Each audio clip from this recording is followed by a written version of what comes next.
26,000 feet above the moon. An alarm went off that no one in the room had trained for. In Houston, a 26-year-old engineer had about 15 seconds to decide whether to abort or let it ride.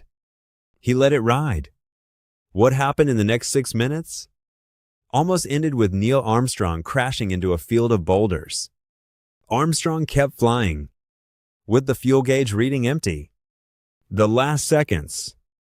History was about to change forever. It's the 20th of July, 1969. Neil Armstrong and Buzz Aldrin are 7 minutes into the powered descent toward the lunar surface, flying the lunar module Eagle down from orbit. Michael Collins waits alone above them in the command module. Everything has gone by the book so far. Then Aldrin requests a routine burst of radar data, and the guidance computer, already working at its limit, can't keep up. A warning light blinks on. Program alarm 1202. Neither man has it memorized. For all they know in that instant, it means the computer, flying their landing, is failing. In Houston, 26-year-old guidance officer Steve Bales has almost no time to decide. Weeks earlier, in a training simulation, he'd seen something similar, and afterward, taped a handwritten card to his console, listing exactly what each alarm code meant and how to respond. Now, with the real landing underway, he makes the call. Go. The computer isn't failing. It's overloaded, and it's doing exactly what it was built to do under pressure, dropping everything non-essential and protecting its one most important job, flying the descent. It reboots itself, mid-landing more than once, and keeps working. While Houston is managing the alarms, a second problem is unfolding that nobody called out over the radio in the moment.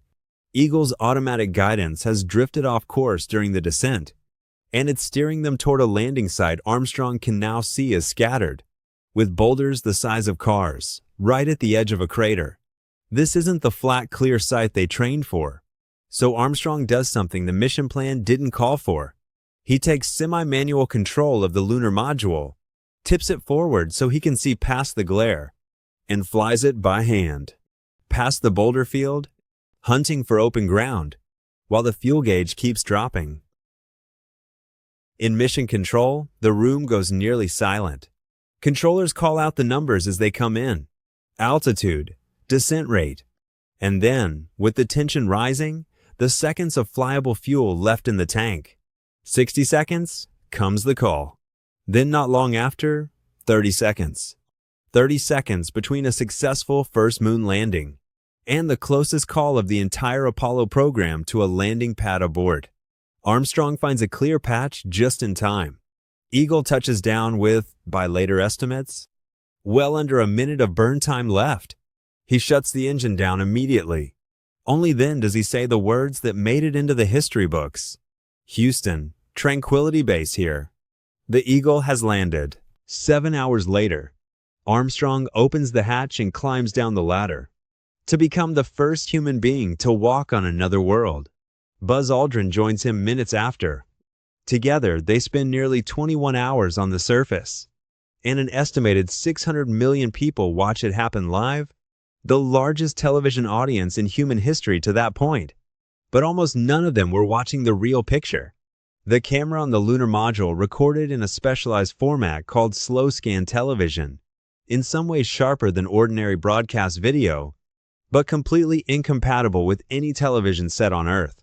To get it on the air at all, NASA pointed a standard broadcast camera at a high-quality monitor, playing the real signal, and rebroadcast that. Everyone alive that night watched a recording of a recording. The original slow scan tapes the actual master recordings, sharper and clearer than what the public ever saw, were sent back to NASA and cataloged as scientific data. Then, sometime in the early 1980s, during a shortage of blank magnetic tape at the agency, they were erased and reused. Nobody flagged them as historically irreplaceable at the time. In 2006, a former NASA engineer went looking for them and couldn't find them. NASA opened a formal search. 3 years and a worldwide hunt later, In 2009, the agency held a press conference to admit what many had already suspected. The original tapes are gone, and they are not coming back. Every documentary, every anniversary broadcast, every clip you have ever seen of the Apollo 11 moonwalk is the secondhand, degraded copy. The best version in the world was accidentally destroyed by the people who made it. After the moonwalk, Armstrong and Aldrin climb back inside Eagle, repressurize the cabin, and take off their helmets, and both immediately notice something clinging to the dust on their suits. Aldrin later compared it to burnt charcoal, or the smell of ashes in a fireplace after you've sprinkled a little water on them. It wasn't a one-off. Every Apollo crew that walked on the moon reported some version of the same thing. Apollo 17's Jack Schmitt put it most simply: everyone's first impression, without exception, was the smell of spent gunpowder. There had never been rain, wind, or water on the moon to weather that dust down. Every grain was freshly broken rock and glass, some of it billions of years old, and it had never once touched oxygen or moisture until it came inside the cabin. The leading theory is that fresh lunar dust carries unsatisfied chemical bonds on its surface, reacting with the air inside the module the same way a freshly cracked rock would on Earth. But it's a theory, not a confirmed answer. The smell never survived the trip home, and by the time any sample reached a lab, whatever it was had already faded. 4 days later, Apollo 11 splashed down safely in the Pacific. Armstrong, Aldrin, and Collins came home as the most celebrated human beings alive. But 3 loose threads from their 6 minutes over the lunar surface never got fully tied off. The exact fuel margin at touchdown is still debated by historians, down to the second. The original recordings of the most watched broadcast in history have never been found.